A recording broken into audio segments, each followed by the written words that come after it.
I would say historically we've got records going back 5,000 years of the use of these botanicals for health and healing purposes. And we didn't know at that time about the chemistry. We just knew that if certain plants did certain things for certain diseases and health conditions. So this is an ancient inherent science built in to the plant and the botany of the plant. We've all heard the saying, an apple a day keeps the doctor away. Those kind of sayings have always been there. We just didn't have the science to back them up. But always eating fruits and vegetables as close to the growth point as possible is always going to be beneficial to the body. And that's what we've tried to do with all these products.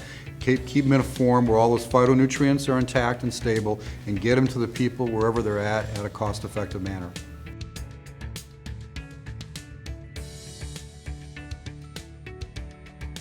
Phytochemical, phyto comes from plant, and obviously we're talking about molecular structures, so they're chemicals. These are very helpful chemicals, not detrimental chemicals. About 1988 here in the United States, we spent about $60 million in a research project on broccoli, and they discovered in broccoli a chemical, and they didn't know what to call it because it was not a vitamin, it was not a mineral, it was not the traditional constituent of a food. So it was a plant, broccoli, so they said it's phyto and it is a chemical, so they named it phytochemical, and sulforaphane was actually the name of that chemical.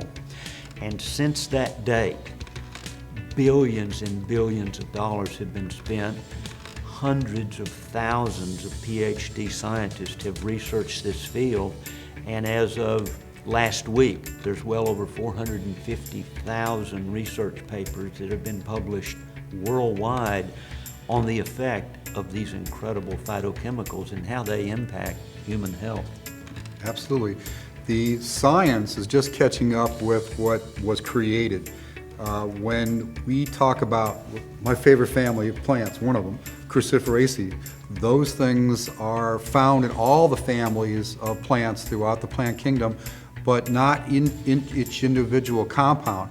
But the compound structures, the enzymes, the proteins, the amino acids are so phenomenal in their structure that they can build themselves back up. I mean, the keystone, the enzyme, creates a key that puts the protein, the amino acids, puts the proteins together, and it's a phenomenal Lego set, almost, that creates this molecules that make our body function in its everyday usefulness. It's just phenomenal.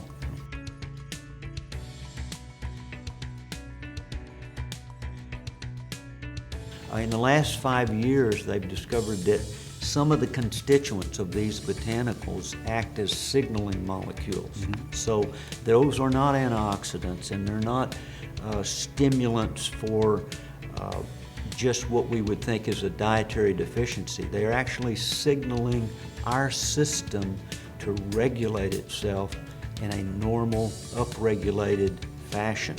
And that's been an amazing discovery, because in pharmaceutical medicine, the drugs that we use pharmaceutically, they drive an equation in one direction.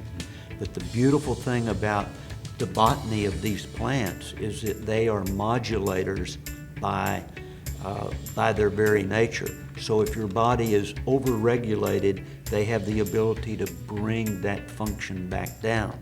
And that same compound, if you're underregulated, has the ability to bring it back up into a normal range of function.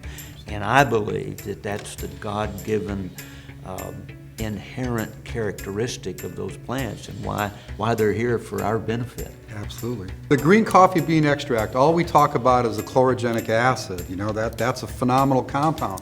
But the whole process that goes around it, the buffers that go with it, we don't have the science even to figure out what they are. But all those buffers do other regulatory functions that we will always and continuously discover as time goes on.